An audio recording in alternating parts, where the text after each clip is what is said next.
Halo pemirsa, jumpa lagi dengan saya Argo Pratomo Nugroho. Saya hadir kembali ke ruang handphone dan smart televisi Anda. Kali ini saya lagi menjumpai Mas Dion Leonardo, SH.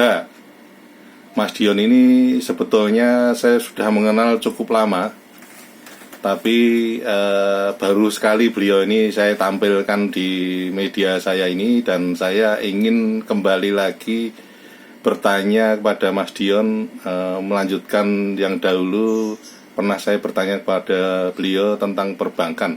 Selamat berjumpa Mas Dion. Ya, selamat ketemu lagi Pak Argo. Mas Dion, ini seperti apa itu kelanjutan dari pembicaraan kita yang lalu itu, yang menyangkut perbankan itu ya? Ya, jadi prosesnya ini kan ini Pak Argo, proses persidangan yang sudah diikuti oleh masing-masing pihak sebagai penggugat maupun tergugat dan begitu ya. Ya. Kebetulan kita sebagai pihak tergugat, Ya. pihak perbankan ya. Pihak perbankannya sebagai tergugat satu, Ya. kemudian berproses dan sudah ada putusan dalam konteksnya ya menolak gugatan penggugat. Ya. Akan tetapi ini belum selesai karena masih ada proses selanjutnya yang harus dilalui karena penggugat melakukan upaya hukum banding. Seperti itu. Ya. Ceritanya selanjutnya seperti apa, Mas? Sebetulnya posisi klien Anda seperti apa itu?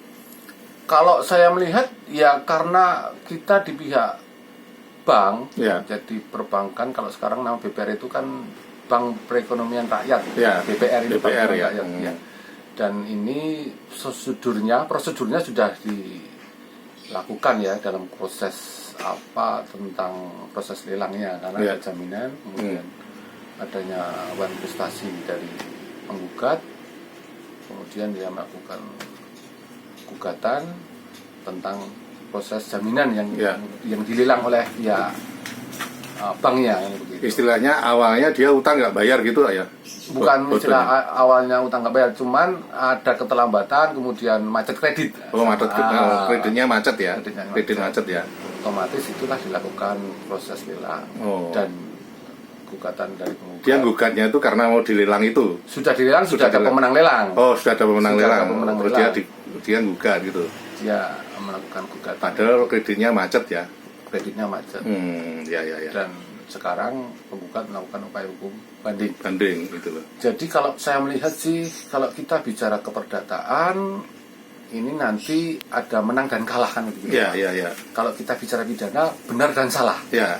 Tapi kalau kita bicara perdata nanti menang dan kalah. Ya. Sebetulnya juga kita sebagai advokat itu menyarankan itu adanya mediasi karena itu untuk untuk keadilan yang bersama atau keadilan yang sesungguhnya itu adanya perdamaian.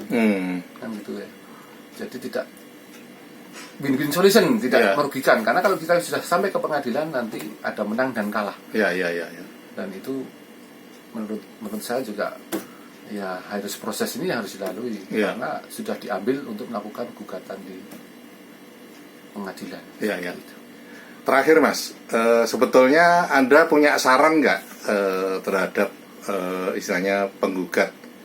Karena kan memang awalnya saya tahu itu mungkin sudah ada mediasi juga ya, tapi mungkin tidak jalan mediasinya. Artinya untuk sampai pada penyelesaian yang sesungguhnya nanti yang menang kalah itu tadi, itu ada saran nggak sebetulnya Anda? Ya sebetulnya kalau saran saya, kalau memang terjadi kemacetan otomatis juga ada solusi-solusi yang harusnya diambil, misalnya dengan bagaimana kreditnya bisa berjalan lagi, misalnya dengan kalau kita bicara perbankan kan banyak prosesnya, ada restructuring, reconditioning, rescheduling kan gitu, restruct. Cuman proses-proses itu yang harusnya dilakukan. Cuman juga harus melihat juga kemampuan dari debitur. Ya. Seperti itu. Karena debitur itu biasanya kalau sudah macet itu kan memang dia tidak bisa bayar memang ya kan? Ya, tapi kalau memang usahanya masih ada, atau asetnya juga masih ada itu. Ya, kan bisa berjalan. Iya. Sebetulnya karena apa ya, kita juga perekonomian kan harus berjalan, Ya. baik dari sisi perusahaan maupun dari UMKM misalnya begitu, Iya, iya, karena iya. usaha kan, Oh, ini pengusaha ini yang kredit ya? usaha. Debiturnya pengusaha ya? Iya, karena dia Oh, pengusaha. Nah, Iya, seperti iya, iya. itu. Hmm. Pak Argo. ya, ya, Jadi ya. harus melihat banyak sisi, Ya, ya. banyak sisi. Karena terus terang kan masyarakat perlu semacam pencerahan terhadap kasusnya Mas Dion ini ya. Betul. Artinya kan kalau ada misalnya saya nanti utang di bank terus saya bisa bayar itu, terus aset saya mau disita itu, saya harus bagaimana? Itu artinya kan seperti itu. Iya, Ya. ya itu nanti kan banyak hal yang harus, kalau kita sebagai advokat profesional juga, karena saya juga bergelut di perbankan, ya secara profesional bisa di pihak debitur maupun bisa di pihak kreditur. Jadi ada penyelesaiannya bagaimana untuk solusi seperti ini kan begitu. Iya, iya. Jadi biasanya juga kita berikan edukasi baik debitur maupun juga di krediturnya. Ya, ya. Oke, terima kasih Mas Dion. Nanti lain kali saya datang lagi, Mas. Siap. Matur nuwun, Mas. Siap. Di kasus yang lain. Siap. Ya, matur nuwun. Sama-sama, Pak. Ya. Nah, pemirsa, akhirnya saya Argo Pratomo Nugroho undur diri dari ruang handphone dan smart televisi Anda. Argo Pratomo Nugroho terus memberitakan, Anda yang membijaksanakan. Yes, yes, yes.